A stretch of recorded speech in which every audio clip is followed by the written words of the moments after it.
vamos hoy a tener el quinto tema, que es, cuyo título es Instrumentación del posacuerdo agrario, que va a ser desarrollado por Juan Camilo Restrepo y por Álvaro Balcázar, que están aquí presentes.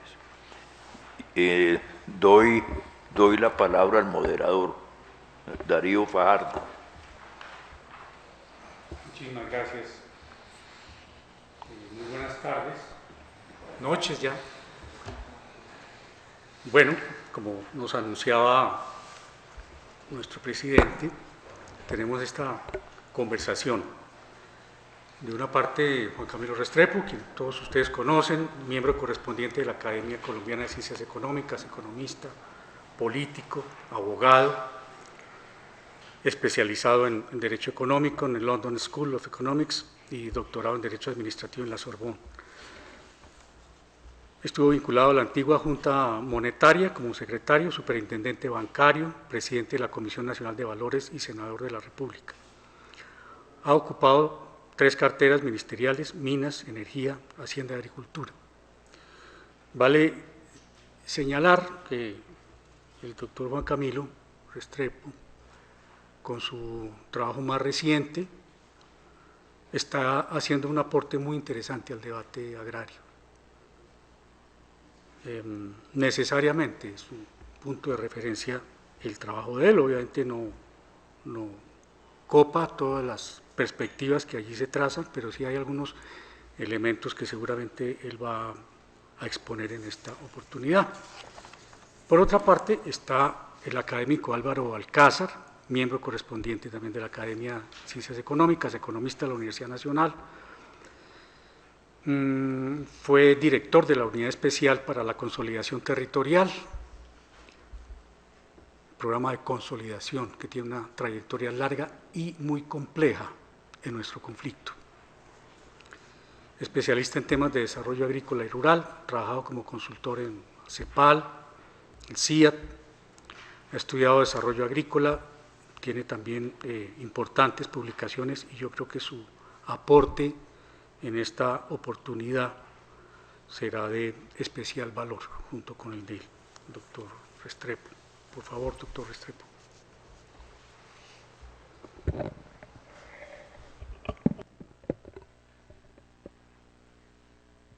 Bueno, muchas gracias en primer lugar a la Academia de Ciencias Económicas, a todos ustedes por la compañía y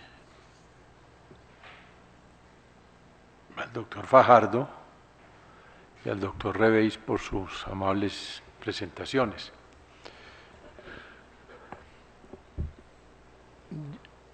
El título de esta presentación es Instrumentación del posacuerdo agrario.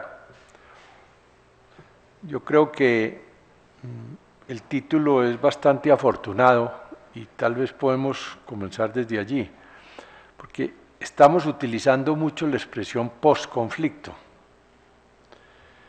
En realidad, la instrumentación que nos interesa discutir esta tarde es lo que va a seguir después de los acuerdos.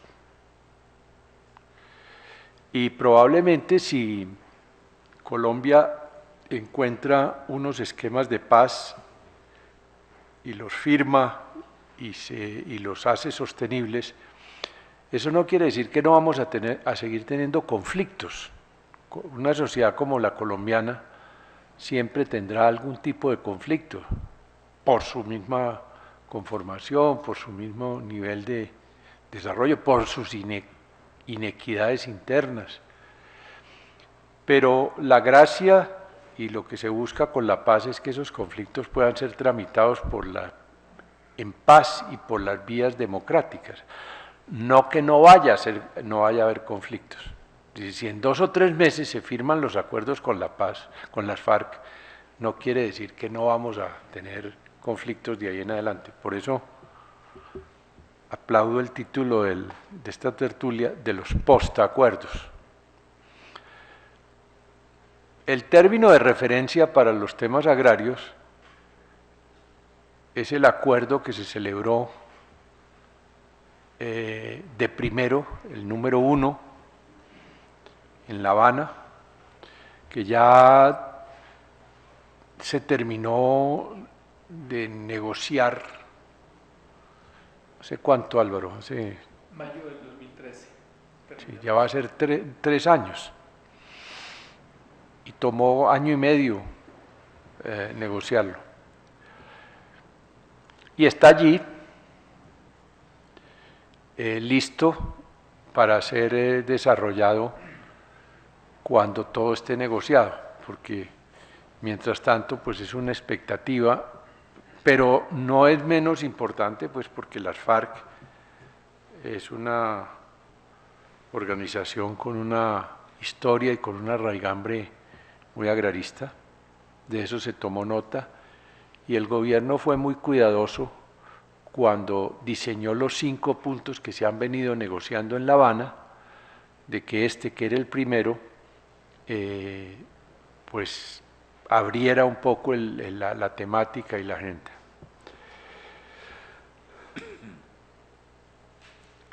Cuando se firmen los acuerdos, las cosas apenas van a comenzar, no van a terminar, sino que van a comenzar. Y entre otras cosas va a comenzar la implementación del acuerdo número 1, el tema agrario.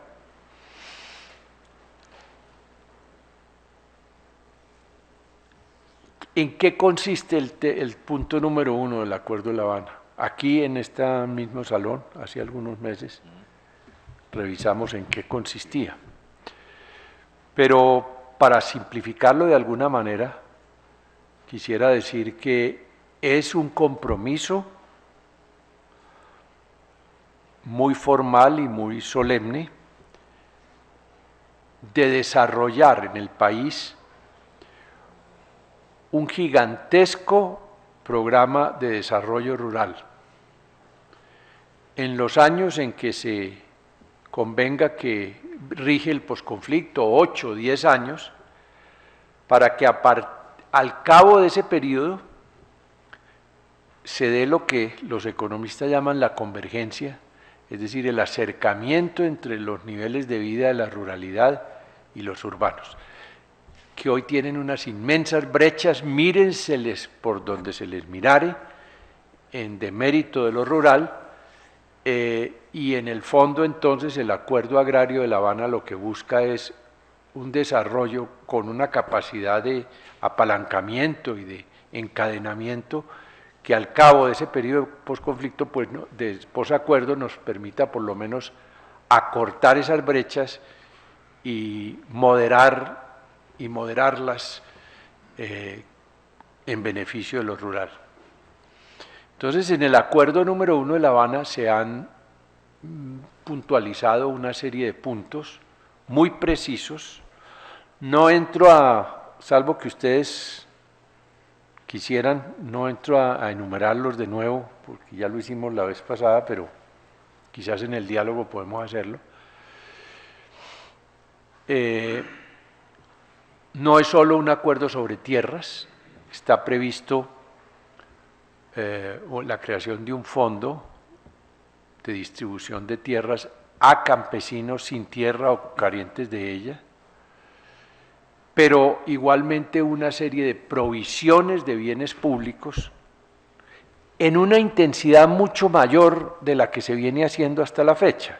Es decir, ustedes leen el acuerdo número 1 de La Habana y no es que haya nada nuevo, lo que pasa es que entraña un compromiso y una decisión para profundizar lo que ya se viene haciendo. Si se están haciendo 200 pequeños distritos de riego comunitarios, hacer 1000. Si se están construyendo tantas vías terciarias, hacer 10 veces más. Si la cobertura en educación es 10, hacerla de 100, e igual en salud. En fin, dotar al desarrollo rural de unas provisiones de bienes públicos lo suficientemente intensas y y orientadas, focalizadas con un enfoque territorial para que no haya dispersión y puedan darse unos eslabonamientos positivos, virtuosos, que permitan al cabo de lo que se convenga en llamar postacuerdo esa convergencia entre lo rural y lo urbano, que se juzga que es una condición fundamental y necesaria para que la paz se aclimate, para que la paz sea sostenible y para que la paz no se diluya nuevamente en conflictos rurales como ha sucedido en el pasado.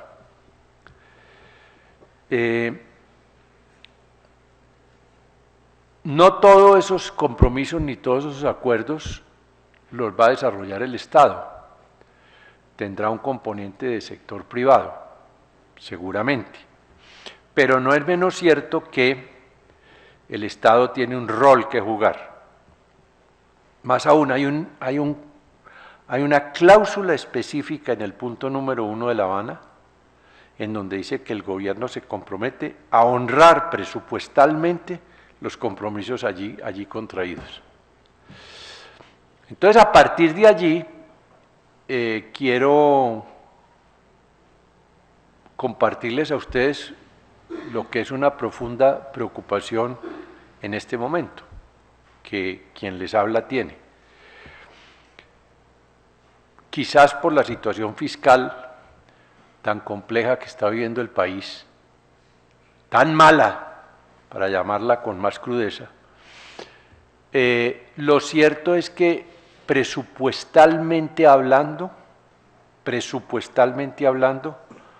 no se ha hecho hasta el momento ningún preparativo presupuestal para honrar los acuerdos rurales de La Habana. Por el contrario, lo que hemos tenido en el último año o año y medio son unos recortes o unos aplazamientos presupuestales muy fuertes, pero si la paz se firma mañana, no hay cómo arrancar, presupuestalmente hablando, en lo que le corresponde al Estado, los compromisos adquiridos ya en La Habana. Cuando estábamos elaborando la misión rural, le encomendamos a Fedesarrollo un estudio en donde, y quisimos que fuera Fedesarrollo para que fuera una entidad independiente, y se le preguntó, hagan por favor una evaluación de cuánto puede valer anualmente el desarrollo de estas recomendaciones de la misión rural, que en el fondo no difieren mucho del acuerdo número 1 de La Habana, no difieren mucho. Y la conclusión cuantificada a la que llegó Fedesarrollo fue la de que esto podría tener un costo del orden de 1 punto porcentual del PIB por año, incremental a lo que ya se está invirtiendo en el sector rural. 1 punto del PIB incremental por año. Eso significa unos 8 billones de pesos, de los cuales, repito, no hay un centavo en el presupuesto, para hacer ese programa profundo, intensivo, que quiere el acuerdo número 1 de La Habana. Y lo que es inquietante es que, dadas las perspectivas fiscales del país en este momento, no se ve cómo, a no ser que hubiera una reestructuración fuerte de las prioridades de la inversión, se van a arbitrar esos recursos. Ahora, alguno podrá decir, bueno, pero ahí está la cooperación internacional. Y es cierto, la cooperación internacional, que la ha venido buscando con mucha intensidad el gobierno, puede ayudar, pero no puede suplir el esfuerzo que tendremos que hacer los colombianos para financiar los posacuerdos, y muy especialmente el agrario. Entre otras cosas, por razones de dignidad nacional. No podemos hacer la paz, firmarla para que nos la financie el posacuerdo los extranjeros. Podrá haber alguna cooperación, algún complemento, pero nunca el todo. Más aún, Rafael Pardo, en unas declaraciones que le dio al Tiempo, hace algunos días dijo que él consideraba que la cooperación internacional, tanto la bilateral como la multilateral, financiaría más o menos el 5% de los acuerdos del posconflicto. El 5%. Y ahí tienen ustedes unos elementos de incertidumbre muy grande. Por ejemplo, un componente importante de lo que se ha venido obteniendo o buscando es el compromiso que se logró con el gobierno americano durante la última visita, una reciente visita del presidente Santos a Washington, donde se habló de que se iba a cambiar el Plan Colombia por el Colombia en Paz o algo así.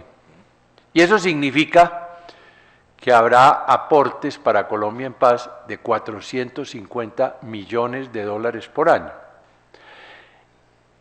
No es despreciable la cifra, es importante, pero eso todavía está sometido a unas áreas de incertidumbre muy grande. Eso por el momento es simplemente una solicitud del gobierno a un Congreso con mayorías republicanas, de manera que mientras esto se aprueba, si se aprueba, pueden pasar un tiempo más largo de aquel en que se requiere para que comiencen las instituciones y sobre todo los programas previstos en el acuerdo número 1 dedicado al tema rural. Ahora, no todo es cuestión de plata, también de instituciones. Entonces uno podría preguntarse, bueno, pero además del tema de recursos, ¿cómo estamos de instituciones para afrontar los temas del posacuerdo rural contenidos en el punto número 1 de La Habana?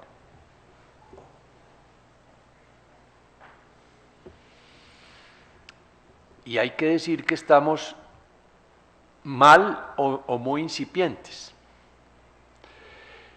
La entidad que se suponía hubiera debido liderar y asumir toda la gran empresa del desarrollo rural en Colombia es el INCODER, que está en liquidación. Está recibiendo en este momento los santos óleos. Y al INCODER habrá de suceder las dos agencias, que en la última reforma administrativa se convino en crear. Una gran agencia que va a manejar todo el tema de tierras en el país, todo, baldíos, adjudicaciones, procesos agrarios, tierras nuevas, tierras viejas, todo lo concerniente a la problemática jurídica, administrativa, política, con todo lo que eso significa de las tierras. Esa entidad apenas ha sido creada hace unos pocos días, es la que va a dirigir el hijo del presidente Samper. Y todos ustedes saben que mientras una entidad nace en Colombia y mientras crece y está con el músculo administrativo, financiero y político listo, puede pasar año y medio o 2 años. Y apenas están haciendo. Y la otra agencia es nada más y nada menos que la que se va a encargar de todos los temas atinentes al desarrollo rural. Todos los temas atinentes al desarrollo rural. Se va a centralizar todo el desarrollo rural en una entidad, y esa ni siquiera ha nacido. Ni siquiera ha nacido. Entonces, si se miran las cosas por el lado financiero, de un lado, o por el lado institucional, hay que convenir que estamos impreparados para hacerle frente a esa gran tarea que está por delante, que es desarrollar una ruralidad y un programa de desarrollo rural tal que aclimate la paz en Colombia, tal como la contiene el acuerdo número 1 de La Habana. O sea, estamos en cierta manera cogidos de la noche. En lo presupuestal y financiero no veo cómo vamos a salir, cómo van las cosas, de esa noche o de ese túnel. Repito, no todo lo vamos a poder encontrar en la cooperación internacional. Y en el presupuesto actual no hay un centavo. Y repito, estudios recientes muestran que por lo menos requeriríamos un punto del PIB incremental a lo que ya se está invirtiendo para poder hacer algo similar a lo que está previsto en el punto número 1 de La Habana. 8 billones de pesos para mal contados. Y por el lado institucional, pues ya les acabo de relatar a ustedes en qué vamos con las dos agencias que van a ser los barcos estrellas, los barcos administrativos que van a desarrollar todos los grandes temas del desarrollo rural, lo de tierras y lo del desarrollo rural propiamente dicho. Entonces, no deja de ser inquietante este panorama, porque inmediatamente se firme la paz, pues los firmantes de la paz van a empezar a decir, bueno, y entonces ¿cómo empezamos a ejecutar esto? ¿Dónde están las instituciones? ¿Dónde los recursos? Hay algo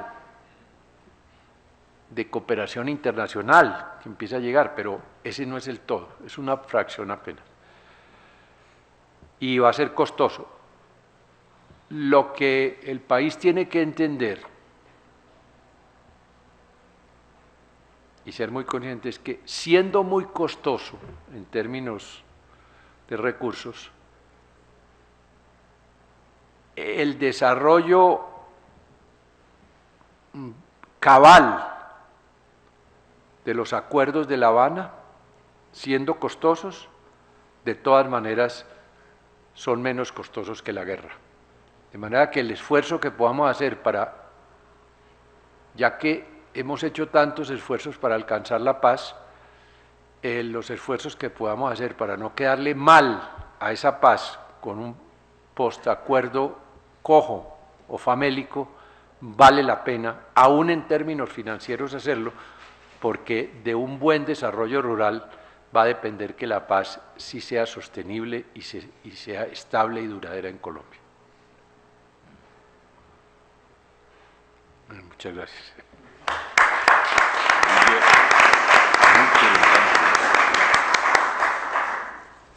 Muchísimas gracias, doctor Juan Camilo. Bueno, muy sintéticamente yo diría que es una aproximación fría, es una aproximación que nos prende las alarmas. Tenemos en primer lugar la apreciación, la valoro especialmente de que esto no es un posconflicto. Ojalá no lleguemos nosotros a un posconflicto. ¿Qué quiere decir una sociedad sin conflictos, por Dios? No, es una sociedad que tiene que afrontarlos de otra manera. Y yo creo que es la gran tarea que tiene el país adelante, y el expositor ha señalado precisamente ese punto, que se convierte en un factor de confusión muy grande, porque un país al que le dicen vamos al posconflicto se confunde. Entonces creo que es un punto muy importante, y los dos elementos que desarrolla el expositor, el tema de las limitaciones económicas, presupuestales, me parece que es muy sensato. Es un tema que tenemos que analizar, y él nos da una perspectiva, que es la perspectiva de una reorganización del gasto. ¿En qué se están invirtiendo los recursos en Colombia? No es un problema de que no hay plata, es un problema de cómo se está distribuyendo la asignación del gasto. Y el otro gran tema, me parece a mí que es central, que tiende a subvalorarse, es el tema institucional. No tenemos una institucionalidad. Se desbarató la precaria institucionalidad que Colombia había construido, con muchas dificultades, pero tenía una institucionalidad que inclusive se permitía dar asistencia técnica a los países vecinos. Eso se acabó. Se tomaron decisiones brutales en el sentido de desaparecer la institucionalidad, sobre todo el sector agropecuario. Muchas gracias, doctor Restrepo. Por favor, profesor Valcárcel. Gracias, Darío, muy amable. Gracias, doctor Reveis, por la invitación. Gracias a la academia, a todos por venir. Doctor Juan Camilo, es un placer estar siempre acompañándolo. Creo que fue muy interesante todo ese trabajo. Esa construcción del acuerdo agrario era una tarea que en cada ciclo teníamos unas reuniones para recibir las instrucciones del doctor Juan Camilo y discutir un poco lo que estaba pasando en el proceso, de manera que él era la persona fuera de unos cuantos en La Habana. Él era el más enterado de todo lo que estaba pasando en la construcción del proceso, y es un placer de nuevo estar por aquí con usted. Yo quisiera un poco referirme a un tema, como diríamos, de la economía política, de la implementación de los acuerdos. Yo creo que quisiera aprovechar la referencia que ya hizo el doctor Juan Camilo a que el problema financiero, de capacidad de recursos para cumplir los acuerdos, implementar los acuerdos, y dos, el tema de las instituciones.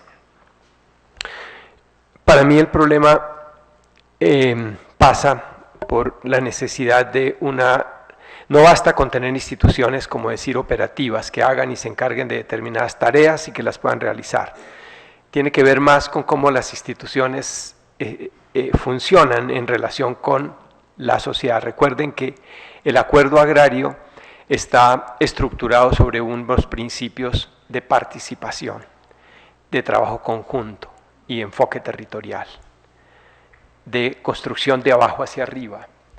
O sea, eso supone realmente una verdadera revolución. Las instituciones que tenemos y hemos tenido no son las instituciones para construir el tipo de transformaciones que necesitamos y que están allí implícitas en el acuerdo agrario. Unas explícitas y otras, la mayor, están en lo que llamaríamos como los elementos transversales del acuerdo agrario. ¿Qué implicaciones, como yo lo estoy viendo? Yo, por un lado, estuve participando en la mesa, en la construcción del acuerdo, y después estuve participando en las labores de alistamiento para la implementación de los acuerdos. O sea, estuve en las actividades de buscar la coordinación para que las instituciones y los distintos organismos se fueran preparando para ver eso. Y luego, finalmente, en el Departamento Nacional de Planeación, al estar elaborando el Plan Nacional de Desarrollo, yo estuve trabajando, apoyando al doctor Simón Gaviria, no para que el plan de desarrollo contuviera, digamos, los planes, los compromisos directos con el acuerdo agrario, sino para que tuviera, como diríamos, el armazón conceptual, el escaparate, de manera de que fuera consistente para que allí pudiéramos poner los acuerdos una vez que se firman, que no hubiera una inconsistencia entre el acuerdo y la estructura del plan. Eso se logró, eso lo tenemos. Pero el problema comienza cuando, por ejemplo, unos elementos muy importantes que no necesitábamos de hablar de implementación de los acuerdos, un elemento importante que tiene el plan de desarrollo es cierre de brechas, ¿cierto? Estamos diciendo cierre de brechas, es uno de los 3 pilares del plan de desarrollo. Pero cuando lo quisimos llevar a la discusión con cada uno de los ministerios, el concepto de cierre de brechas empieza a desaparecer en el articulado, en la estructura del presupuesto, porque no teníamos que haber esperado a firmar los acuerdos para comenzar a cerrar brechas entre lo rural y lo urbano y entre regiones rurales y otras regiones rurales, sino que era una necesidad del desarrollo del país en el largo plazo. Pero hay otros elementos que juegan en la forma como se estructuran las agendas de prioridades de inversión pública en los ministerios. Es difícil convencer, por ejemplo, a una persona como ministra de Educación, de la importancia de cerrar las brechas educativas en el sector rural cuando ella tiene un objetivo muy válido en su carrera y en su intención y su sentido de servicio al país, de una carrera política a los más altos niveles. ¿A dónde quiere ella apuntar? Donde más consigue impacto.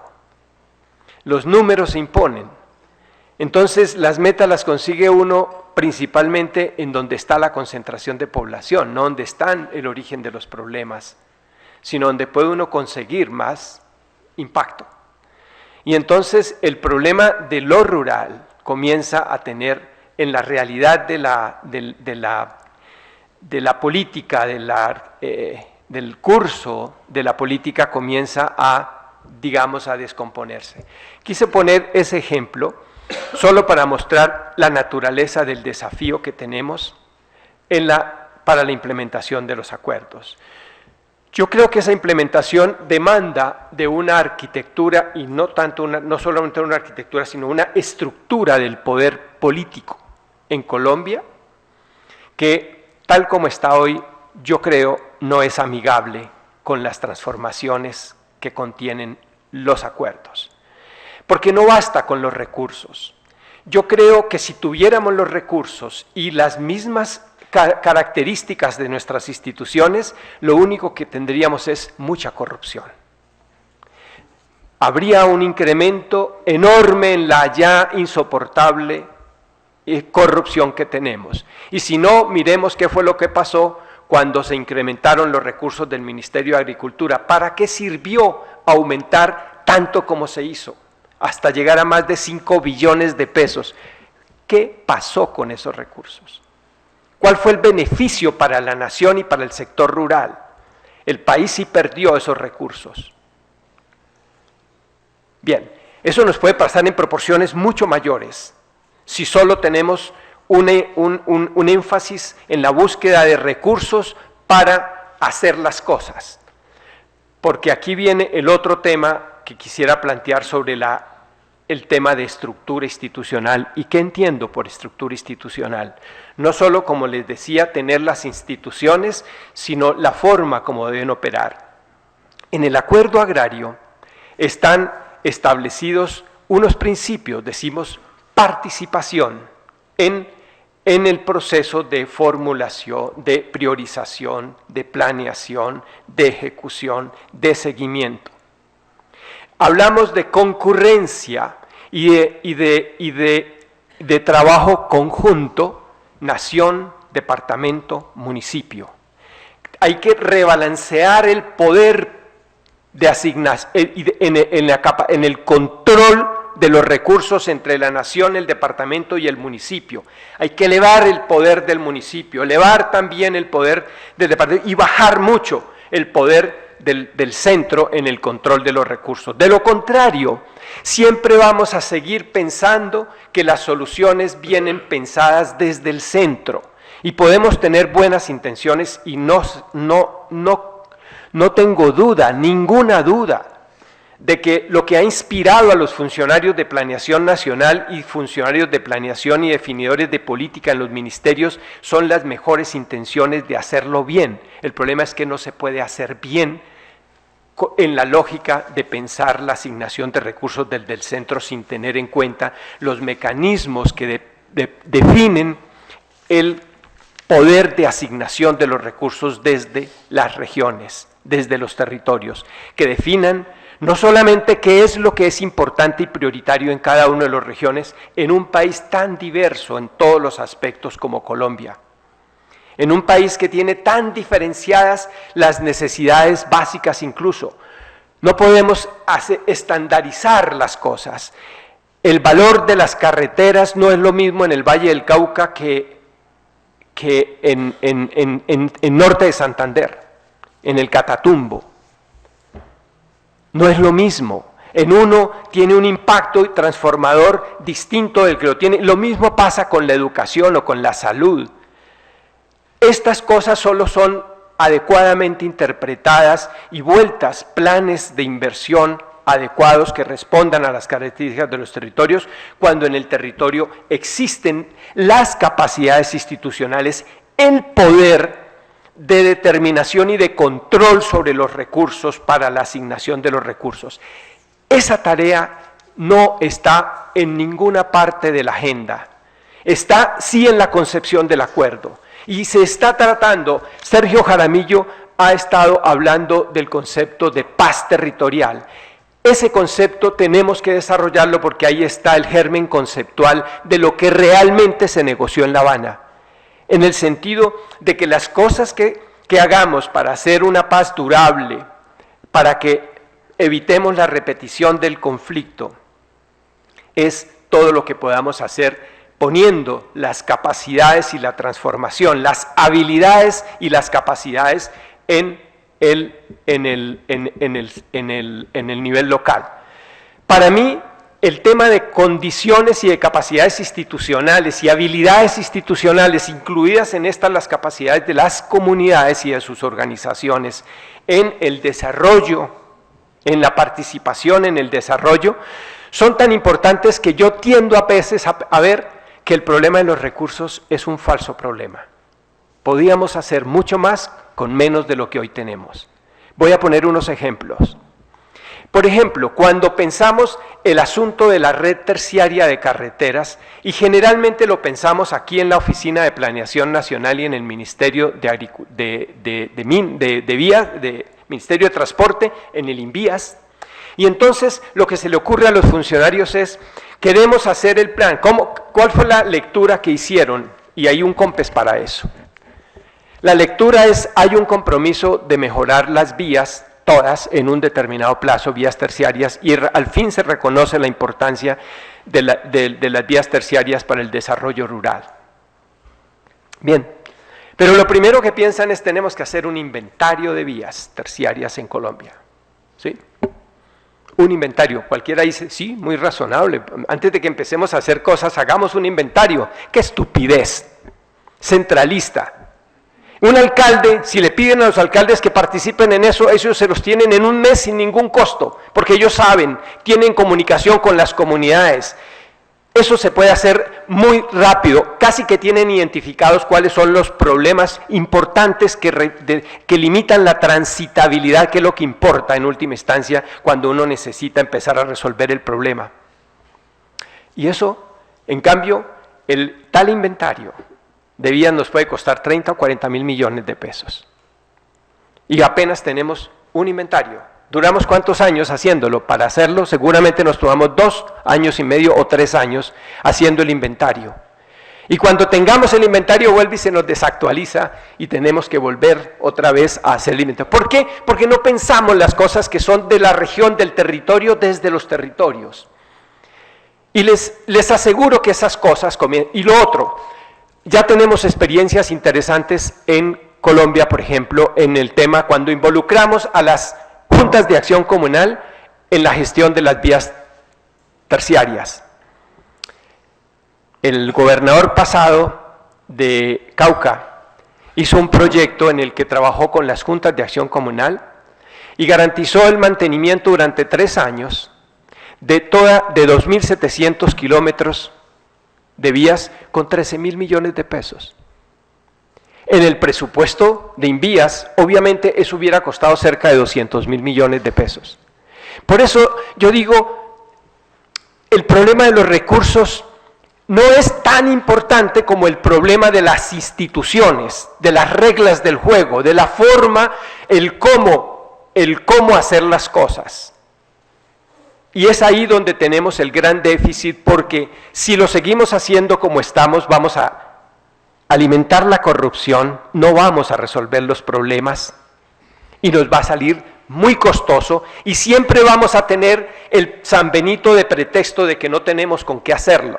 Y luego empezamos a pensar en la cooperación internacional. Colombia no es un país elegible para que sea, digamos, sujeto de fondos de cooperación internacional. Colombia es un país suficientemente rico que nos lleva al otro problema. Somos suficientemente ricos, pero no tenemos con qué financiar las condiciones básicas del desarrollo y para generar las garantías de acceso a derechos que tienen, por ejemplo, los ciudadanos en el sector rural, para equilibrarlos con el sector, con el resto de los ciudadanos en el país. Bien. Y decimos, no hay presupuesto. Pero miremos la estructura del presupuesto. Entonces decimos, ya no podemos aceptar más tributación, que porque Colombia tiene un nivel de tributación muy alto a los estándares internacionales. Y sí, quizás sí, en el papel. Pero luego aparecen las exenciones, las deducciones y toda una cantidad de elementos que hace que la gente realmente paga muy poquitos impuestos en Colombia. Aquí tenemos formalmente, nominalmente, tarifas altas, pero en la realidad una tributación muy baja. Primer problema, necesitamos una nueva relación de poder capaz de elevar el nivel de la tributación colombiana para que podamos realmente financiar los bienes públicos que necesita el desarrollo. Y el otro problema, el presupuesto que tenemos, mucho del presupuesto que tenemos se nos va en privilegios y en rentas que se asignan a estructuras de poder, y el sector agrario es uno de esos que más voraces ha sido en términos de la captura de rentas. Unos son rentas que vienen por el presupuesto público, que es los menos, las otras son rentas que toman por vía de los precios, ¿sí? Que los pagan generalmente los más pobres porque los alimentos sobre todo pesan sobre el presupuesto de los más pobres, no sobre los presupuestos de los más ricos. Hay otro desequilibrio ahí que tendríamos que corregir. Son, por eso digo, retos y desafíos que realmente nos llevan a que tengamos una tarea formidable por delante. Por eso se construyó también el acuerdo político, el acuerdo de participación política. Porque en buena parte el acuerdo agrario, para que pueda ser realmente desarrollado, y el grado de desarrollo depende también de cuánto se abre la democracia colombiana, de cuánto se profundiza, para que comencemos a ver en los territorios una mayor expresión y un ciudadano más participativo. Esto, por ejemplo, está relacionado con un hecho interesante. En el acuerdo agrario hay una apuesta por agricultura familiar. No ha dicho el acuerdo agrario que todo el país tiene que ser agricultura familiar, en eso se cuidó muchísimo el alcance del acuerdo, sino que se habló de la coexistencia, de que coexistan distintas modalidades y distintos modelos de organización empresarial. Pero la apuesta especial por la agricultura familiar está en que ese es un elemento de darle base económica al poder político de los ciudadanos rurales. Esa es una fuente de transformación política de las relaciones de poder político que en el largo plazo deberá tener consecuencias en términos de cómo se va configurando en el futuro la estructura de poder que surja de transformaciones. Por lo tanto, yo lo que veo es que yo no estoy viendo la implementación de los acuerdos como un proceso lineal, en donde primero tenemos recursos e instituciones y luego sí vamos a hacer las transformaciones. Creo que todo va a ir junto, retroalimentándose. Va a tener que irse avanzando en los temas de transformación política de la sociedad, avanzando al mismo tiempo en reformas y modificación de las relaciones de poder al interior del Estado entre el nivel central, el nivel departamental y municipal, y en las relaciones de todo esto con la ciudadanía, en donde debe aparecer y surgir una dinámica que vaya educando a los ciudadanos a convertirnos a todos en ciudadanos políticamente más responsables. Me parece que por eso el acuerdo agrario no va a ser algo que ocurra en 10 años que está pactado, sino quizás sea el principio en esos 10 años de establecer las condiciones que luego puedan impulsar unas dinámicas de transformación que deberán ocurrir quizás en 2 generaciones, siendo optimistas. Muchísimas gracias. Muy bien, Álvaro.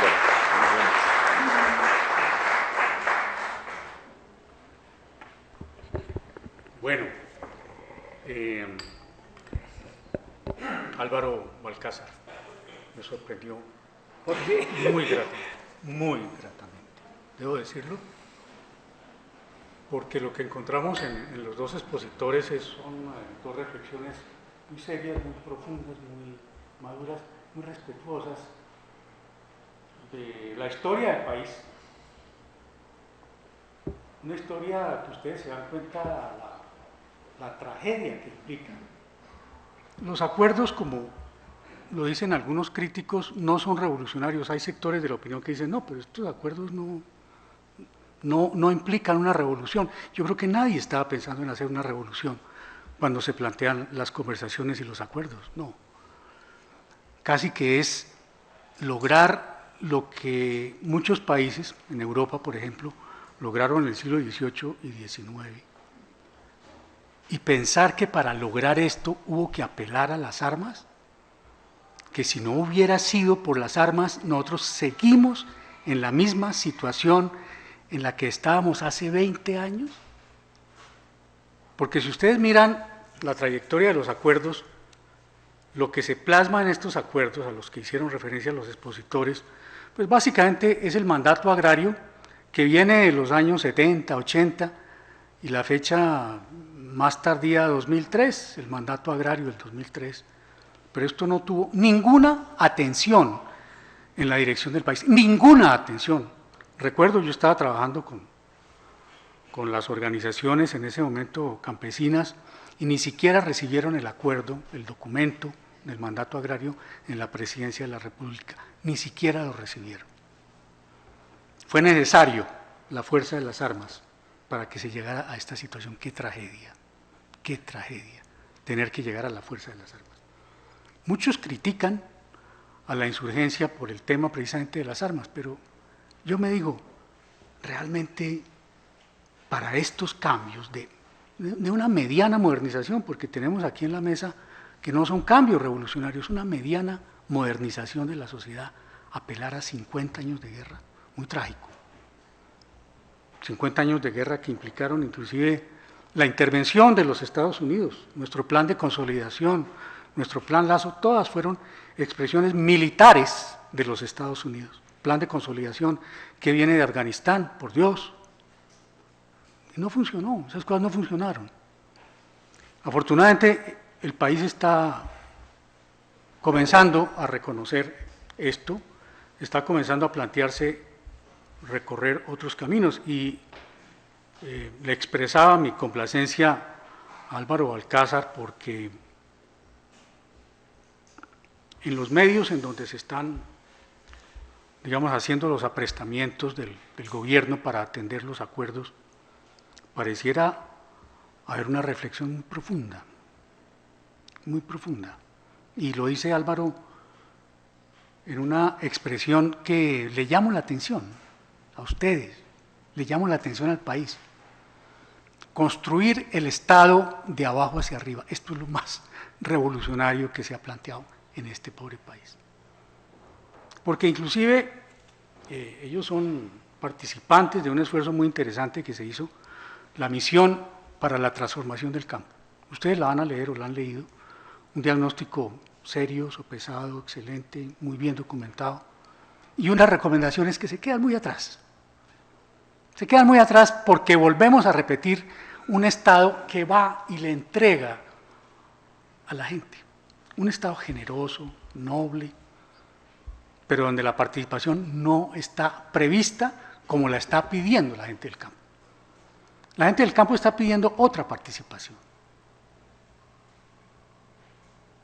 Una participación real, no medida en almuerzos que les den, en horas silla, no, en definir sus necesidades y la forma como se resuelven esas necesidades y la vigilancia de esa forma como se resuelven las necesidades, porque no podemos pretender una paz duradera, sostenible, reiterando las fórmulas de acción que se han tenido acá. Alguien decía que la definición de la locura es hacer lo mismo y pretender resultados diferentes, y esto es más o menos lo mismo.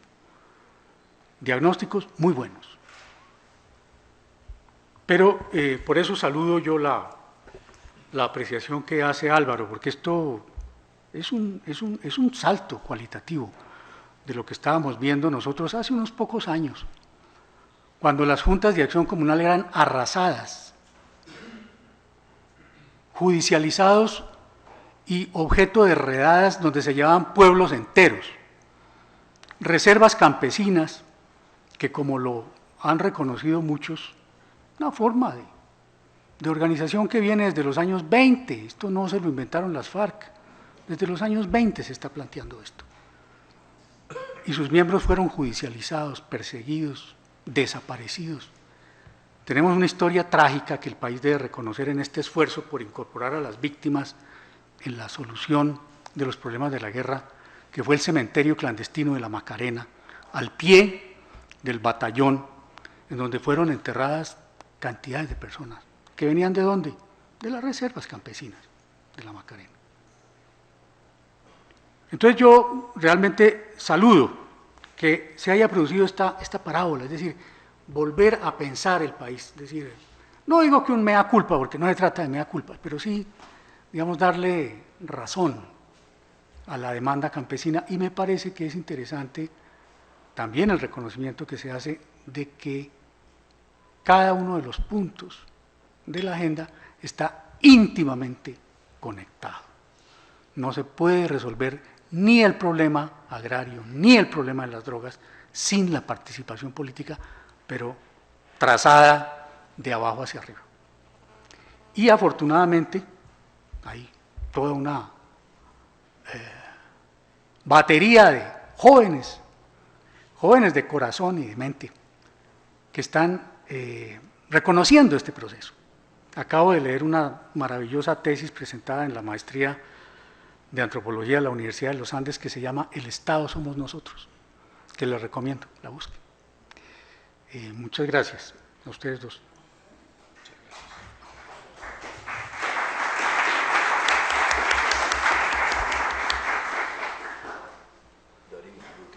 Por favor. Quisiera resaltar algunos puntos que me parecieron muy importantes de la presentación de Juan Camilo y de la presentación de Álvaro. Ellos han resaltado tres pilares. Primero, el problema fiscal.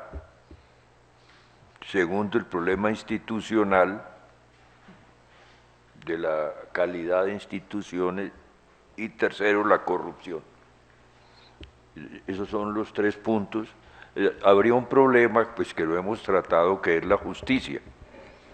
Es decir, qué tipo de justicia se va a aplicar y debe funcionar en Colombia. Si uno mira la parte fiscal, yo creo que el planteamiento que Juan Camilo hizo es muy importante, porque cuando se inició el proceso de paz, el petróleo tenía un precio muy alto, el doble de lo que es hoy. O sea, las partes, si se puede hablar de partes, visualizaron sobre cómo repartirse una bonanza. Es decir, había una bonanza de los precios, había mucho dinero. Pero resulta que hoy Colombia está en términos, digamos, reales, con precios del petróleo a $40, $42, etc. Entonces, tiene que ajustar su pretensión fiscal. Entonces el problema, que si lo entendí yo bien, que Juan Camilo ha planteado, es cómo se hace con la parte fiscal. Entonces la parte fiscal, pues aumenta los ingresos, disminuye el gasto o se endeuda. Yo no sé qué otras alternativas hay, pero esas son las que se manejan en la parte fiscal. Otra es aumentar la eficiencia en el gasto. Y al aumentar la eficiencia en el gasto entra el tema, digamos, de la corrupción. Yo oí anoche a la senadora Claudia López por CMI que dijo algo, digamos, que a mí me pareció importante. Llevó un libro que decía Despedida a las FARC. Y en el fondo la tesis que desarrolló es decir, mire, roben menos para que esos fondos se puedan utilizar para financiar el proceso. Lo dijo anoche claramente. Entonces, ese es un punto que hay que tener en consideración, qué hacer. Y a mí lo que me ha extrañado es que en el proceso de paz no se ha hablado de corrupción nunca. Nunca he oído un mensaje, un documento, yo no sé si allá en la mesa se trató eso, ¿no? Entre, digamos, las personas que están negociando, pero ese punto no se ha tratado. El segundo punto era la evasión fiscal, que es altísima en el IVA, en la renta, en todos los impuestos, y el escándalo de los paraísos fiscales, pues, digamos, desapareció en estos días, tuvo vigencia 4 o 5 días y desapareció.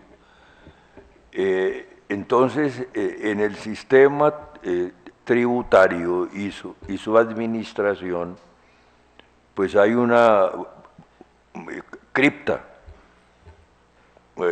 como una bomba de tiempo no resuelta.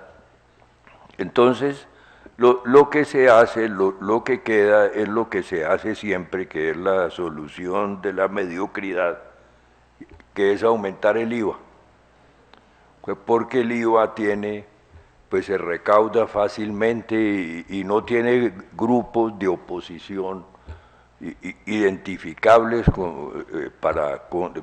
contra ese impuesto, pero no se toca lo que hay que tocar. La otra cosa es la cuestión de las exenciones, que se trató, que se mencionó.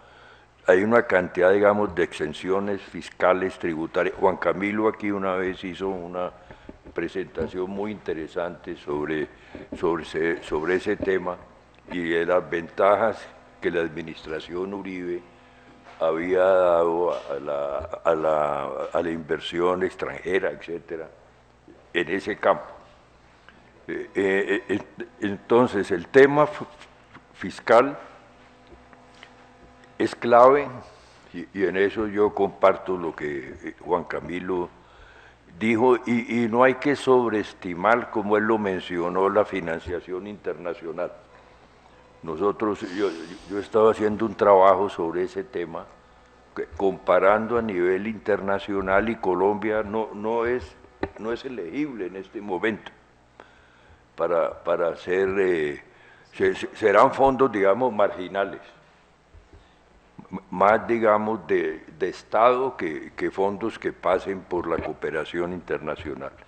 Entonces, el tema fiscal es clave. El tema institucional, pues yo creo que tiene que ver básicamente con la corrupción, ¿no? Y que no hay una visión global del país.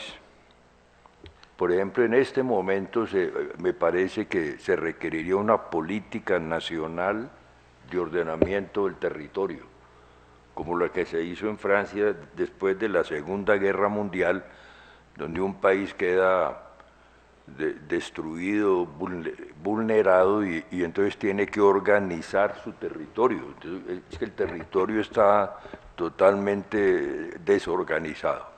y además capturado por grupos criminales e ilegales, etc. Entonces ese segundo tema institucional me parece a mí fundamental, y Juan Camilo y Álvaro lo resaltaron muy bien, y el de la corrupción, pues que trataremos más adelante, yo mismo lo voy a presentar.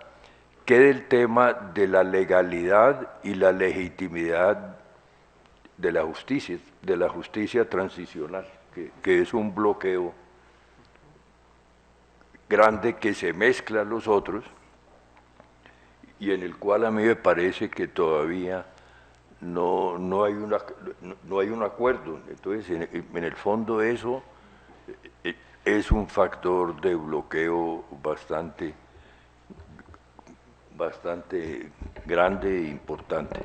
Entonces yo quería pues, comentar esos puntos, pero me parece que las dos exposiciones han centrado y focalizado los temas claves y prácticos también, porque esto hay que mirarlo también de un punto de vista, digamos, práctico. Es muy interesante y popular también decir, sí, el país hay que construirlo de abajo hacia arriba, yo creo que eso es cierto, pero también hay que construirlo de arriba hacia abajo, tiene que haber Estado. Es decir, ¿dónde está? Tiene que construirse de abajo hacia arriba y de arriba hacia abajo, porque tiene que haber instituciones del Estado, porque las estrategias de inversión no las pueden definir solamente las multinacionales.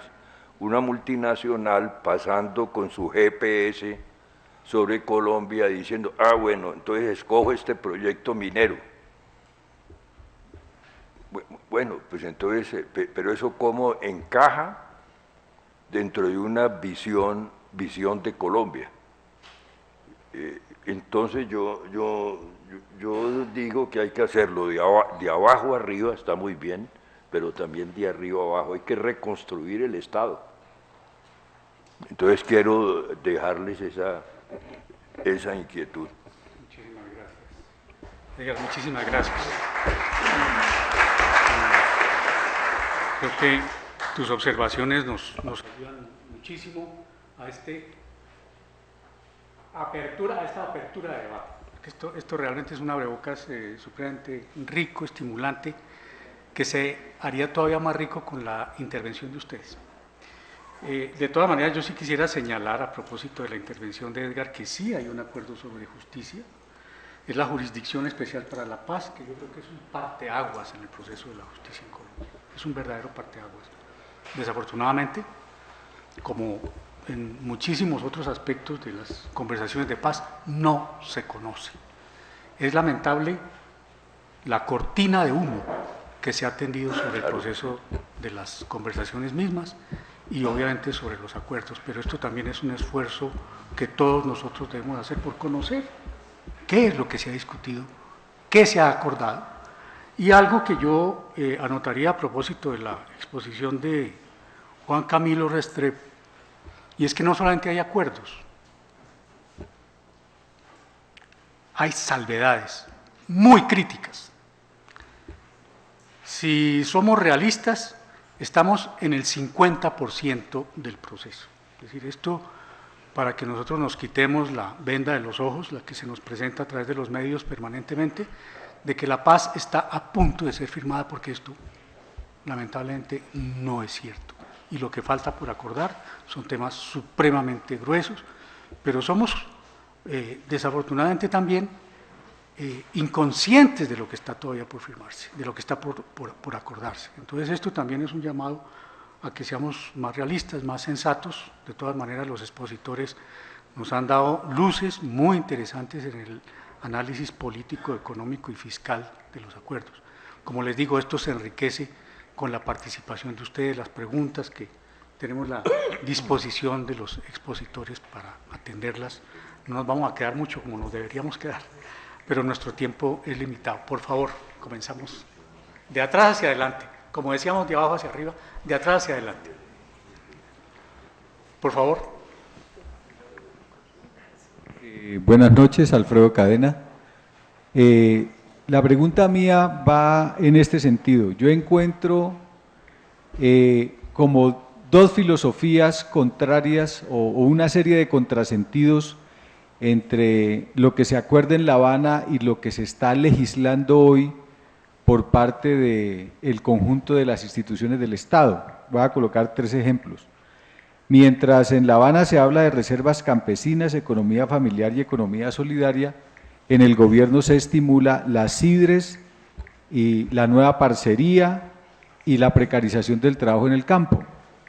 Mientras en el Acuerdo de La Habana se habla de seguridad alimentaria, bioeconomía y reindustrialización desde el campo, en la legislación nuestra y en la política económica se está planteando es una economía extractivista. Y lo otro, estamos hablando de construir el Estado desde abajo, pero lo que está creciendo es las amenazas a los defensores de derechos humanos y el paramilitarismo. Y en el ordenamiento territorial que se plantea en el acuerdo, lo que está planteándose son normas y políticas que le permitan al Estado colombiano vender parte del territorio a empresas transnacionales. Entonces, ¿cómo se van a implementar los acuerdos cuando hay esos contrasentidos desde una de las partes del acuerdo? Y eso me lleva a mí a preguntar, entonces, ¿cuál es la política económica y en últimas el modelo de desarrollo que queremos implementar con esos contrasentidos? O sea, a mí me preocupa mucho eso. ¿Qué se puede decir al respecto? Bueno, muchísimas gracias. Yo creo que podemos hacer una ronda de preguntas. Tenemos unas 5 preguntas y los expositores, por favor. Sí, por favor. La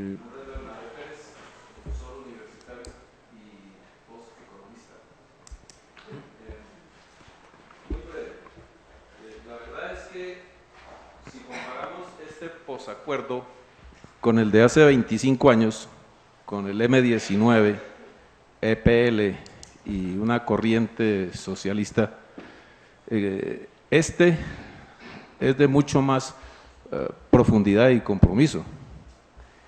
Y si el pasado no se cumplió o a medias, y buena parte de los combatientes terminaron en bandas criminales, en el paramilitarismo, en las mafias, que muchos de ellos salieron del EPL, como Don Berna, HH, los hermanos Úsuga, que están ahorita, tienen una gran organización, salieron del EPL. El famoso Megateo, que fue dado de baja hace poco, montó una gran empresa, un gran negocio que está funcionando en el norte de Santander. Y así muchas cosas más. O sea, aquí lo que pasa es que se muta, ¿no? Hay mutaciones. ¿Qué va a pasar ahora con el solo tema agrario? ¿Sí? El Estado no le alcanza la plata. Las empresas no tienen mayor compromiso. O sea que el costo no lo van a pasar a los sectores del pueblo de ingresos medios e ingresos bajos. Porque además, paso a calificar, pero aquí la oligarquía colombiana, que es el Estado en Colombia, nosotros no somos todo el Estado, todos no somos el Estado, son los que mandan acá. Aquí hay que diferenciar entre nación, Estado y gobierno, son 3 cosas diferentes. La voluntad suprema está en el Estado, y esa es la oligarquía colombiana. Ella no quiere asumir los costos. Y en segundo lugar, tanto que se habla de corrupción que toca, hoy sale otra conclusión aquí de estos encuentros, que es que Colombia tiene un Estado corrupto. No es que hay corrupción, es que el Estado es corrupto en Colombia. Hay un intelectual liberal dijo que acusó al Partido Liberal hace unos 10 años y cayó en desgracia. Dijo que el Partido Liberal era una organización para delinquir. Si lo dijo porque sabía algo. Y parece que los partidos, por lo menos los tradicionales, conectan o se hacen los de la vista gorda, porque finalmente los grandes contratos con el Estado los maneja la oligarquía. Entonces, esto también va a ser una solución a medias. No toda la organización, si se llega a un acuerdo con las FARC, no todos van a pasar a la vida civil, como pasó hace 25 años. Gracias. Muchas gracias.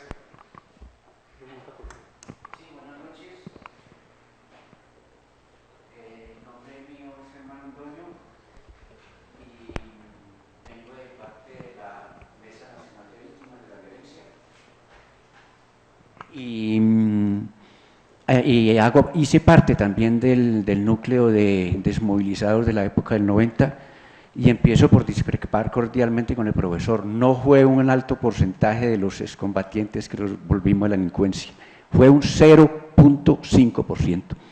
La mayoría, un 99.9%, proseguimos la lucha política legal, organizativa, participando en las instancias gubernamentales. Entonces, no puede, ese número es totalmente equivocado. Si bien es cierto, fue gente con altísimo poder de corrupción y de masacres a la población civil, el 90% nos dedicamos a hacer labor política legal. La prueba es el exitoso proceso con el M-19 y la alcaldía de Gustavo Petro, aquí en Bogotá, que nos favoreció inmensamente a las víctimas. Entonces, así las cosas, hablo desde dos puntos de vista y me encanta un artículo que usted, profesor Restrepo, sacó en el periódico El Siglo, en defensa de la ley de restitución de tierras, donde dice, es una de las leyes más progresistas que se ha dado en el país.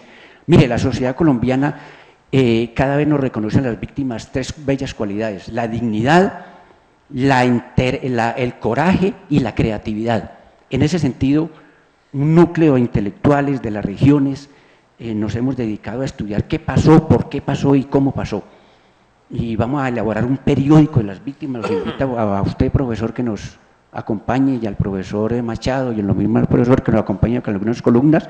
Memoria Histórica nos va a financiar 50.000 números para todo el país, y ahí vamos a escribir las víctimas, vamos a expresar las denuncias, pero partimos de una base. Creemos que ese proceso de paz es un punto de partida, no de llegada, y felizmente el ascenso al poder de Santos con el apoyo de la izquierda, óyese bien, si no hubiese sido el apoyo de la izquierda, nos hubiera ganado el más terrorífica, y me perdonen lo fuerte de la palabra, que fue el gobierno anterior. Así las cosas, creemos, estamos muy optimistas. Nosotros que sufrimos la guerra, el sufrimiento, el desplazamiento, somos los más indicados para apoyar y nos aprestamos, y veo con mucha alegría que, y lo que dice el profesor es cierto, el profesor Darío, las organizaciones de víctimas nos estamos organizando en todo el país.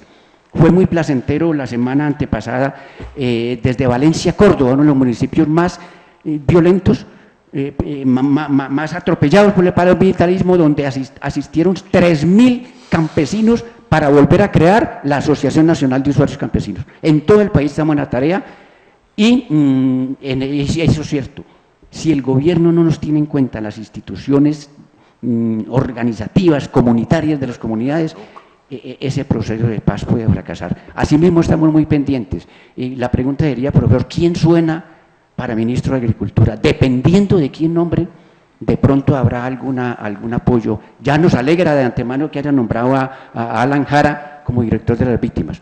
Y por último, quiero, la pregunta mía es esa, la misma del profesor de atrás. ¿Esos IDRES es posible que se derogue esa ley, nefasta ley, porque lo que buscan es convertir al campesino en obreros de los megaproyectos de las multinacionales? Oído con eso, estamos muy pendientes de eso.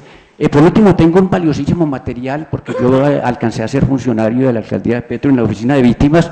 Quien está interesado aquí, los estudiosos del conflicto, de las víctimas, tengo un valioso material que se llama Caja de Herramientas para las Víctimas. Muy amable, gracias. Muchas gracias.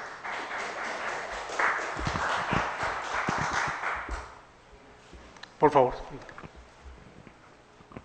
Buenas noches, voy a tratar de ser breve. Mi nombre es David Curtidor. Quería hacerle una pregunta al doctor Juan Camilo, muy en consonancia con lo que dijo el primer señor que intervino, y se trata de lo siguiente. Pareciera, dice el investigador Jorge Garay, que el acuerdo agrario específicamente es un acuerdo de la guerrilla con las élites, un poco para legalizar tierras y sanear tierras. Hace un estudio al respecto, y entonces cuando uno ve el modelo agrario en Colombia, efectivamente volver a la parcería, volver a que los trabajadores del campo simplemente no sean poseedores, sino que sean trabajadores de la agroindustria, de la gran industria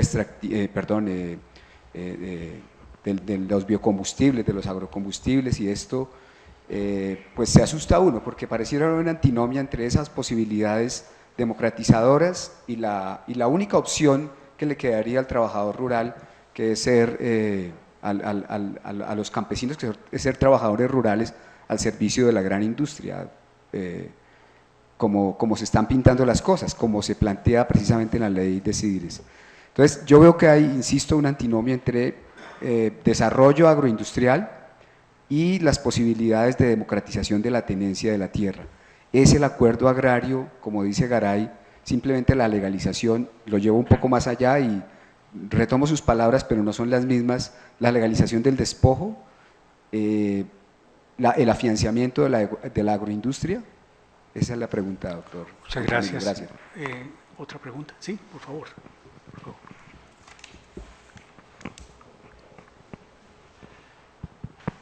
Buenas noches, Harrison Martínez de la Universidad Cooperativa de Colombia.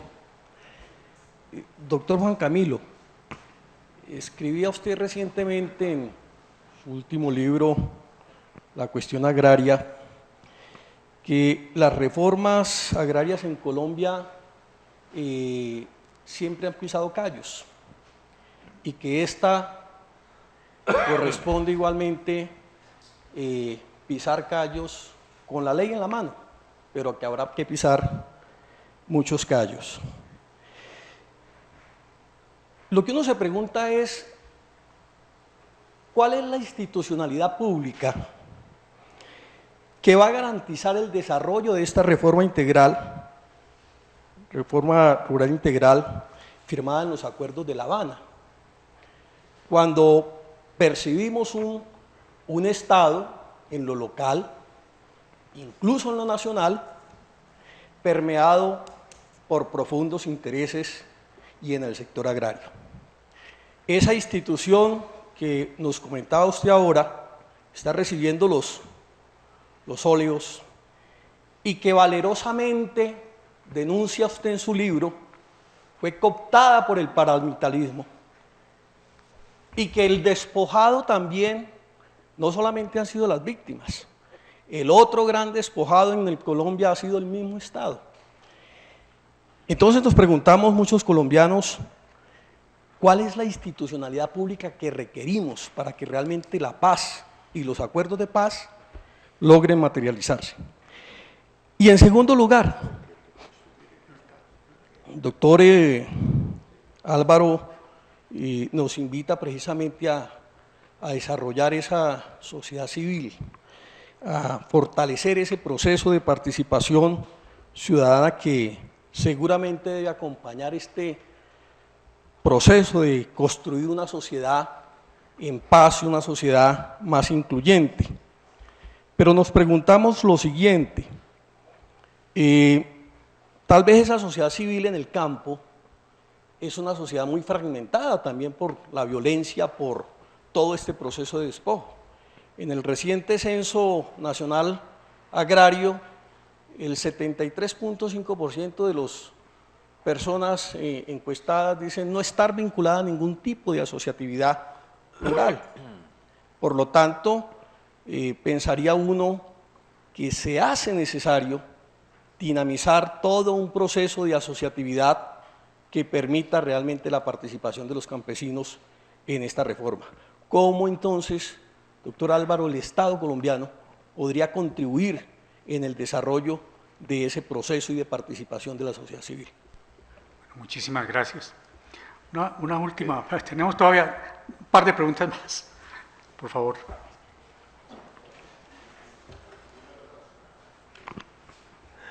Sí, buenas noches. Mi nombre es Luis Enrique Escobar, arquitecto. Tengo dos inquietudes para los panelistas.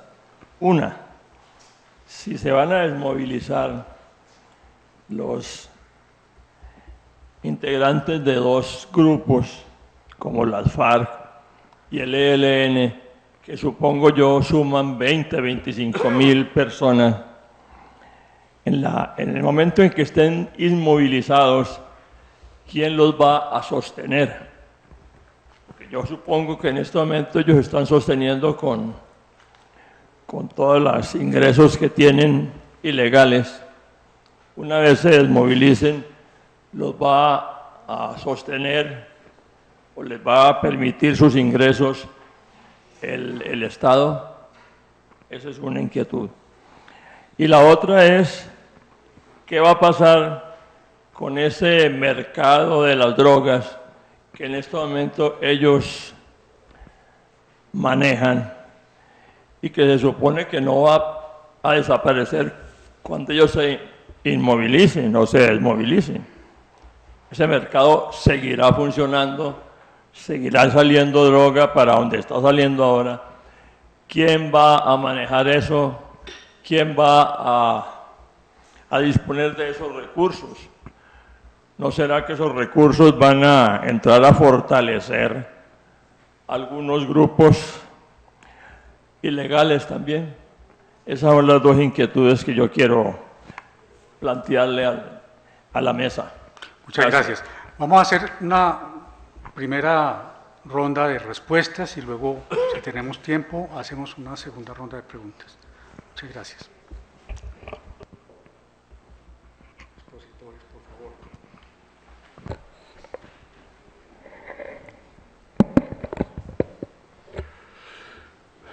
Bueno, se han tocado muchos temas en las importantes preguntas. Yo voy simplemente a mencionar 2 o 3. Quiero referirme, en primer lugar, a lo que el acuerdo firmado con las FARC en La Habana dice sobre las zonas de reserva campesina. Y subrayo firmado por las FARC, es decir, no es una declaración unilateral del gobierno. Cuando este tema se puso sobre la mesa, las FARC plantearon una serie de ideas sobre zonas de reserva campesina, diría yo bastante disparatadas. En este momento hay 8 zonas de reserva campesina en Colombia. Las FARC pidieron 50 zonas de reserva campesina. En este momento las zonas de reserva campesina ocupan un área de unas 600, 700 mil hectáreas. Las FARC pidieron 9 millones de hectáreas de zonas de reserva campesina. 9 millones de hectáreas, para que ustedes tengan un orden de magnitud, es superior en área a todo lo que hay en agricultura en Colombia, que según el último censo son 7 millones de hectáreas. Ellas pidieron 7 en solo zonas de reserva campesina. Y más complicado aún, plantearon que esas zonas, 50 y tantas, en 9 millones de hectáreas, debían quedar revestidas o dotadas de autonomía financiera, presupuestal, judicial, como cualquier resguardo indígena previstos por la Constitución. A lo cual, durante las negociaciones, y después de un forcejeo muy largo, se avinieron a lo que hoy está dicho en el acuerdo. ¿Qué es lo que está dicho en el acuerdo? Las zonas de reserva campesina son un instrumento, en principio, adecuado para ciertos comarcas de desarrollo campesino, sobre todo las que están muy amenazadas de despojo de tierra, pongamos por caso Montes de María, o lo estuvieron, y ellas se crearán de conformidad con la ley, tal como dice la ley, y no se adquirió ningún compromiso ni de número de zonas de reserva campesina, ni de área de zonas de reserva campesina, ni mucho menos de autonomismos. Y esa fórmula final la aceptaron las FARC y ahí está, en el acuerdo. Entonces, esto es bueno tenerlo en cuenta porque no es que allí en La Habana, como algunos malquerientes del proceso dicen, se negoció la parcelización del país en zonas de reserva campesina. Eso no fue así. Y ahí están los textos firmados por uno y otro. Ahora,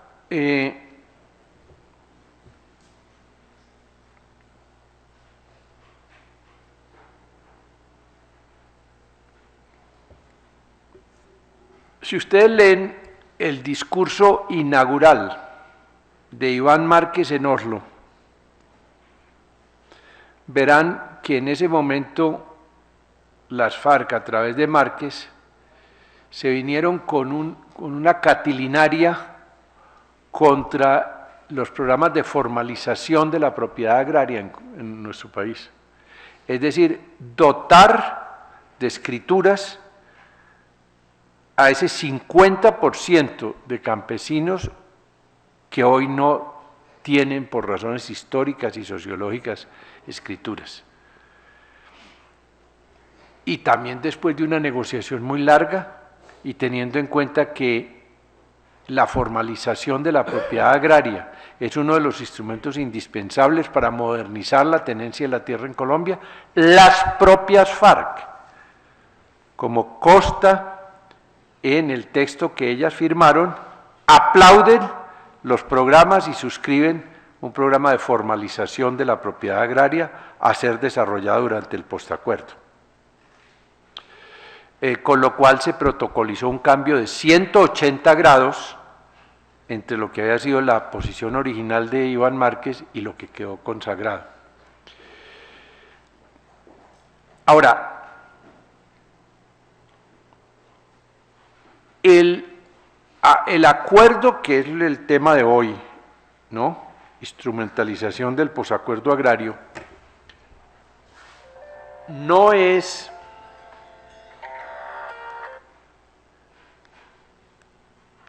un acuerdo para volver a o para llegar a una sociedad digamos, de corte campesinista en Colombia. Eso hay que ser conscientes de eso. Colombia es un país que tiene grandes extensiones de tierras. Colombia es de los pocos países que puede ampliar su frontera agrícola sin necesidad de tumbar un solo árbol de la reserva forestal. Colombia es un país que apenas tiene 7 millones de sus 114 millones de hectáreas en agricultura, mientras que en ganadería extensiva y productiva tiene cerca de 40. O sea, nosotros podemos hacer una verdadera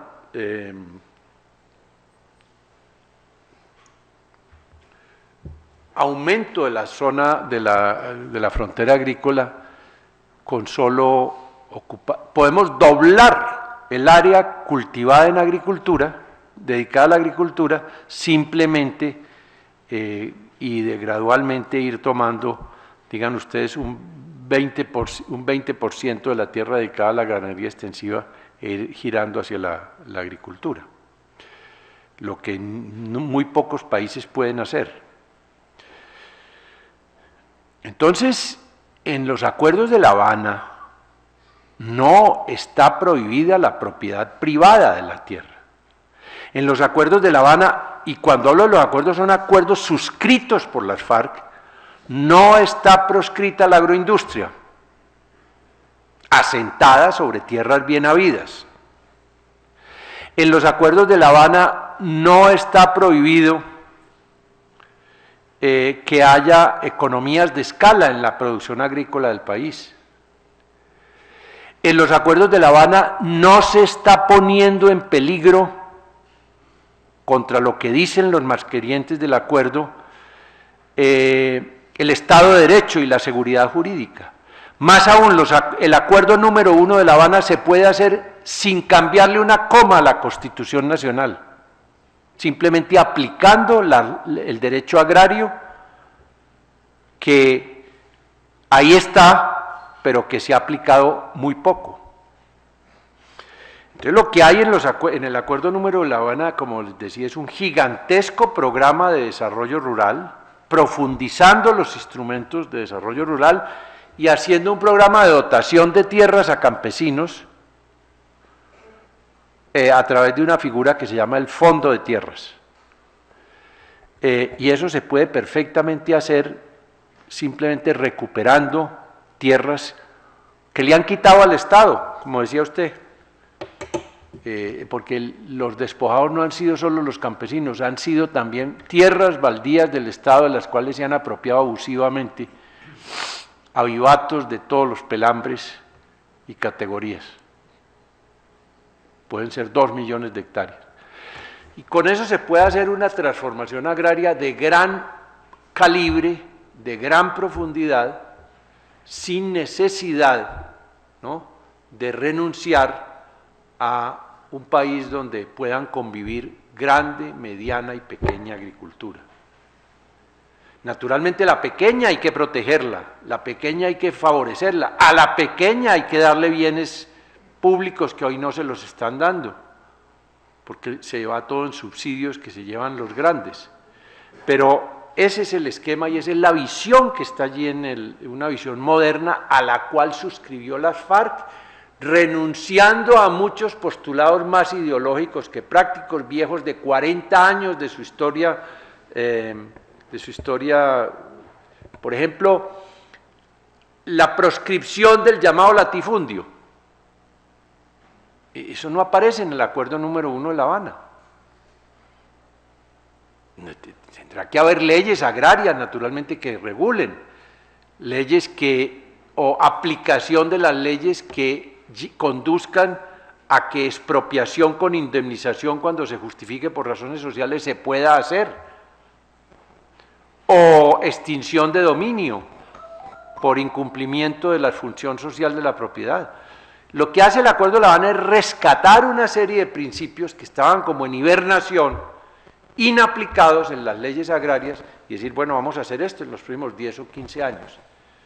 Y esto es importante porque permitiría, sin cambiar el estado que tenemos en Colombia, sin modificar la seguridad jurídica de las tierras bien habidas a nadie. Lo que pasa es que los enemigos, los que le están hoy echando perdigones a la política de tierras, de restitución y a la de paz, son en gran parte los que tienen las tierras mal habidas, provenientes del despojo. Eso sí tienen que temer, y por eso es que ustedes han visto en los últimos días una vociferante presencia como la que protagonizaron el procurador y el señor Laforí de Fedegan, entre otras cosas en el epicentro del paramilitarismo en Colombia, como es el sur del Magdalena, protestando contra las leyes de tierras, que hay que aplicarlas y hay que cumplirlas. Inclusive la ley de restitución de tierras no se negoció en La Habana, porque era una ley vigente que se está cumpliendo. De manera que esa es una faceta interesante del acuerdo agrario. Algunos dirán, es que no es muy revolucionario. Pues sí, no, puede que no sea muy revolucionario, pero es factible y puede convocar la voluntad de todos los colombianos de bien, sean gentes del agro o de la ciudad, sean gentes del agro que tengan sus tierras bien habidas o de las ciudades que entiendan que se necesita transformar unas estructuras a veces medievales. Esto de la ley de Sidres, bueno, si se hace la ley de Sidres no puede ir en menoscabo alguno de lo que se negoció en La Habana. No puede haber 1 metro cuadrado de la tierra de la que va a disponer el fondo de tierras previsto en el acuerdo que se lo quiten las tales Sidres. De manera que quería mencionar esto porque a veces da la impresión o de que se está haciendo un atropello contra la propiedad privada, que eso no se negoció en La Habana, o de que hay una conspiración contra los acuerdos de La Habana con leyes que van a desarrollar las instituciones agrarias que se puede dar Colombia donde convivan la grande, la mediana y la pequeña propiedad. Muchas gracias, doctor Restrepo. Álvaro.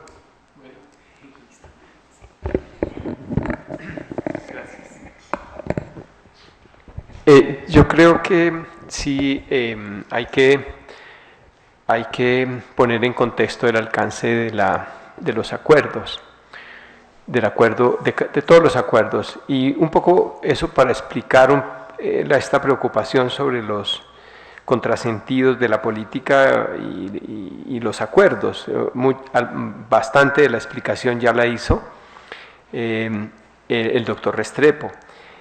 Yo solo agregaría que, mire, el acuerdo que se construyó no pretendía ser el acuerdo total y exhaustivo sobre todos los problemas del desarrollo rural. Para eso no era el acuerdo.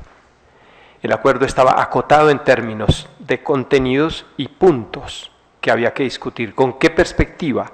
Con la perspectiva de establecer, de hablar sobre aquellas cosas que permitieran establecer las condiciones que facilitaran el fin del conflicto armado.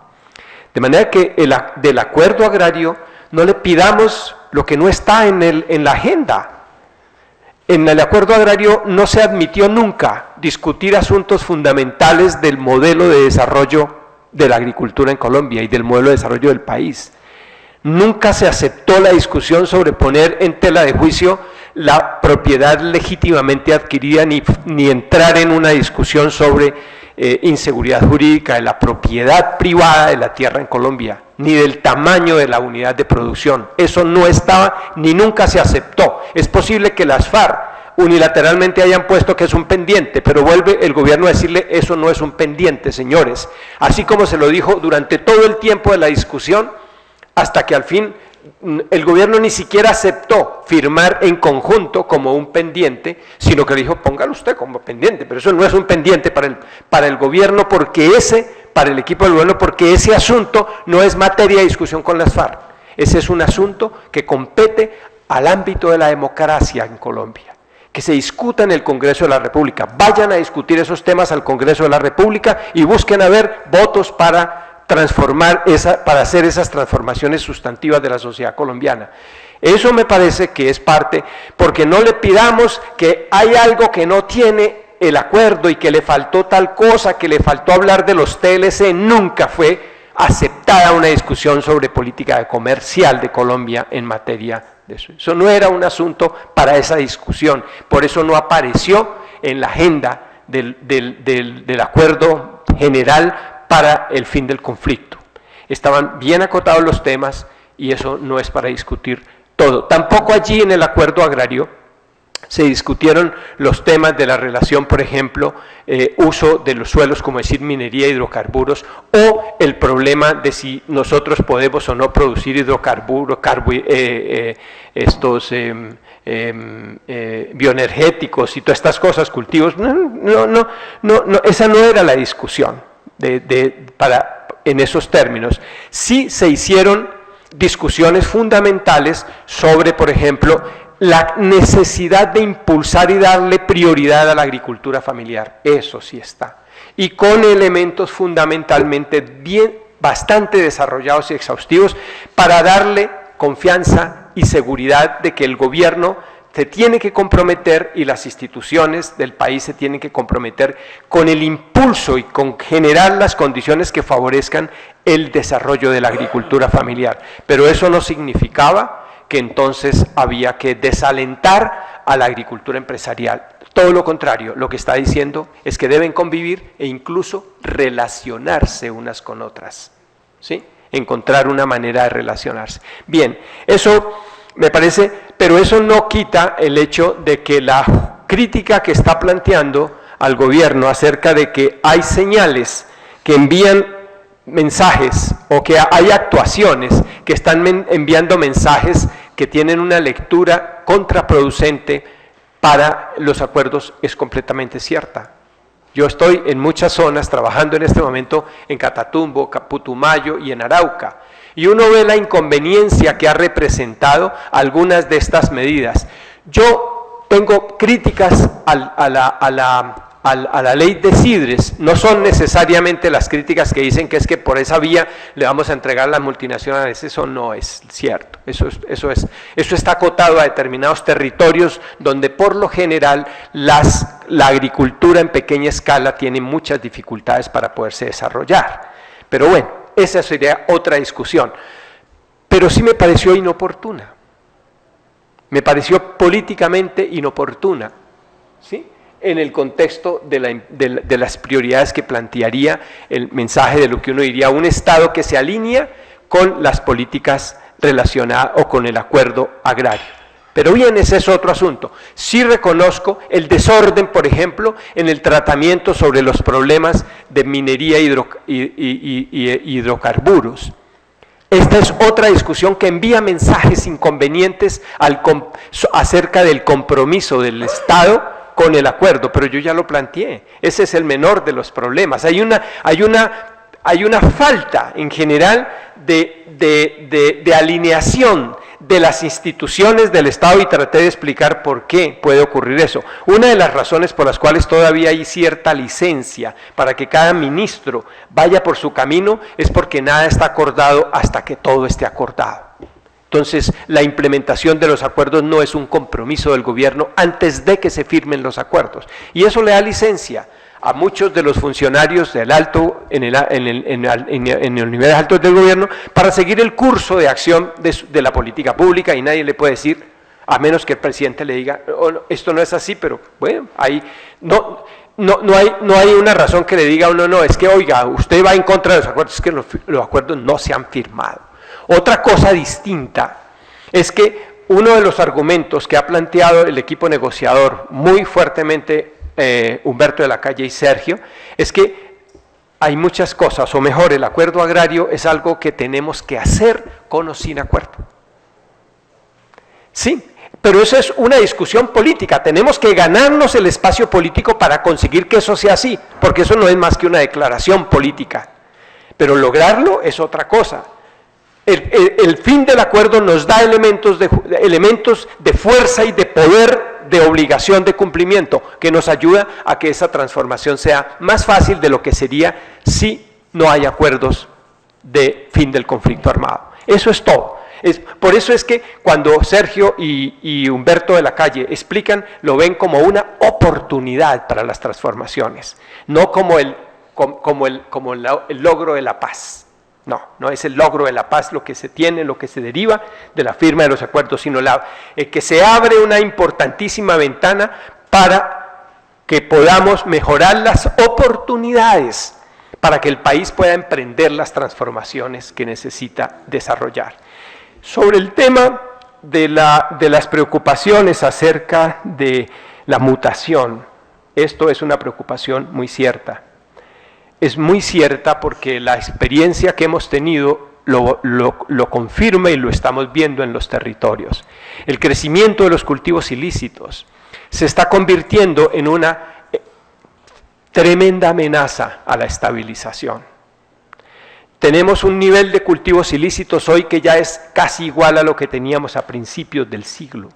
Estamos volviendo a las cotas de máximo nivel de los cultivos ilícitos. Y donde quiera que hay cultivos ilícitos hay criminales organizados en pos de las rentas ilegales de los cultivos ilícitos. Y la criminalidad organiza, y hay un incentivo enorme para permanecer. Y ya estamos viendo cómo estructuras de FARC están cambiando a ELN, simplemente están cambiando su brazalete y están autorizados por el acuerdo, por lo que se llama el manual de convivencia, porque permiten que se pasen guerrilleros de una organización guerrillera a otra organización guerrillera, lo cual antes no estaba permitido, y que originó muchos de los problemas de conflicto, de guerra entre ELN y FARC. Bien, eso está pasando en Catatumbo y en Arauca, y están abriendo nuevos frentes el ELN en áreas de control de las FARC, donde hay cultivos ilícitos. No digo que sea la gran mayoría, pero hay un número más importante hoy que lo que había hace 6 meses de mandos medios que tenían responsabilidades en el tema de finanzas, le hacen narcotráfico, ¿sí?, que están aumentando, digamos así, su tendencia a quedarse por fuera del acuerdo y a vincularse. No solamente se están vinculando con el ELN y el EPL en Catatumbo, porque también están pasando al EPL en Catatumbo, sino también en alianzas con el clan Úsuga, porque el cuento del paramilitarismo es mucho más alimentado por las FARC y por el ELN, en sus alianzas por la captura de las rentas territoriales. Yo sí veo un problema muy grave de una amenaza formidable a la estabilización de los acuerdos si algo no hacemos para tratar de evitar y contener. Además va a ser una amenaza muy grande para la seguridad de los desmovilizados de las FARC. Esto va a ser una amenaza muy grande que preocupa y los está preocupando mucho y preocupa muchísimo al gobierno. ¿Sí? ¿Cómo buscar la manera de desestructurar eso? El acuerdo, digamos, el inicio de conversaciones que no han comenzado con el ELN es muy vago, ese documento de cuál es la agenda. Esa agenda es muy vaga, muy general. Pareciera ser de esas cosas de conversaciones con el ELN, con las cosas que uno nunca termina en nada. Y esto, no sé, si tomamos casi 2 años en solo hacer la agenda que tomó con las FARC 6 meses, y que llevó a una agenda concreta, bien especificados los puntos, bueno, no sé cuánto va a tomar. Pero el gran temor es el fortalecimiento del ELN en áreas de control de FARC, porque la organización armada de las FARC, desarmadas las FARC, armados los ELNos en el mismo territorio, ¿no será que le dan la misma medicina que le dieron las FARC al EPL en Urabá? Pregunto. El exterminio de Esperanza, Paz y Libertad, ¿quién lo produjo? Bueno, a eso se le puede tener mucho miedo, porque el problema de negociar en medio del conflicto con el ELN en este momento es realmente un problema. Era válido con las FARC en su momento, porque todos estaban, pero ahora, ¿cómo vamos a buscar que las FARC sin armas, desmovilizados, cómo se van a proteger, o mejor, el tema de la garantía de la seguridad que hay que ofrecerles estando el ELN activo y otras organizaciones criminales? ¿Sí? Ahí hay problemas. Yo sí creo que eso hay que tomárselo en serio, muy en serio, ese tema del riesgo de mutación. Eso no es un problema colombiano, ese es un problema de todo el mundo. Eso pasó en Centroamérica. Hoy en día en Centroamérica el problema de violencia es peor que lo que había cuando estaba la guerra, las guerras en Centroamérica. Hoy es peor. Dieron lugar a las maras y organizaciones de maras muy complejas y muy bien estructuradas, que no importa que los tienen a todos los jefes, no hay ni un solo jefe de mara que no esté preso. Y desde las cárceles controlan todos los negocios que están controlando. En Honduras, en Guatemala, en San Salvador, ya tienen estructuras de control fuertemente, con grande control sobre las estructuras de transporte, empresas de servicios, tienen su propia organización y están en la cárcel todos, y viven allá y desde allá gobiernan, y con un nivel de violencia muchísimo más alto. Yo sí le tengo mucho miedo, y le tengo mucho miedo en el sentido también la responsabilidad que va a tener el Estado para garantizar la seguridad de los desmovilizados de las FARC. A mí no me preocupa mucho la pregunta que tenían sobre ¿y cómo los vamos a sostener? Francamente me parece que en el caso de las FARC esa no es una gran pregunta. En el caso del ELN quizás sí, y claro que también lo era en el de M-19, porque tenían un origen distintísimo. Las FARC son eminentemente rurales, los otros eran urbanos. Usted tiene el concepto de reintegración, de reincorporación es muy distinto FARC a ELN. Las FARC están en sus territorios. Es posible que haya que lidiar con los problemas de víctima-victimario, y que todo este tema de rencores y de odios acumulados por las desastres, por las barbaridades que hicieron durante tanto tiempo, ¿sí? Pues eso tiene que haber generado resentimiento, pero están integrados a las comunidades, están allí, los conocen, y si hacemos un buen proceso, unos de reconocimiento de sus crímenes y los otros de aceptar la verdad y sentir que pueden perdonar. Creo que podemos hacer, esos son desafíos que tienen más que ver con eso que con cómo se van a sostener. Ese no es el gran problema con las FARC, no es cómo los vamos. Ese sí era un problema con el M-19, quizás con el EPL, que era mucho el origen de dónde venían y cómo se habían digamos, desprendido de sus ambientes de vida. Las FARC no, las FARC son gente campesina, son gente que se reincorpora fácilmente a sus comunidades. El problema es de cómo protegemos a los líderes, a los dirigentes. ¿Cómo se asegura la vida de esas personas? Es más un problema de seguridad. Y además yo creo que pues ese es un tema en la discusión, en el punto 3 de la agenda, que ahí es donde se van a definir esos mecanismos de cómo es que ellos se van a producir, digamos, se va a producir el fin del conflicto, la dejación de armas y su reintegración o la palabra que se quiera utilizar para esas cosas.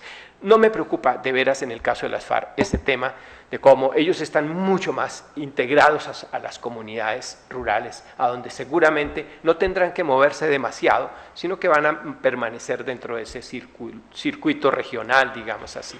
Entonces, yo no sé. Bueno. Gracias.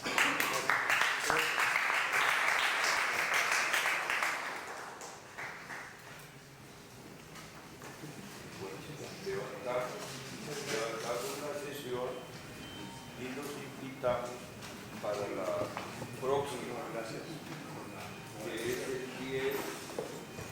10 de mayo, donde se va a hacer una presentación del modelo de desarrollo y la diversificación de la economía colombiana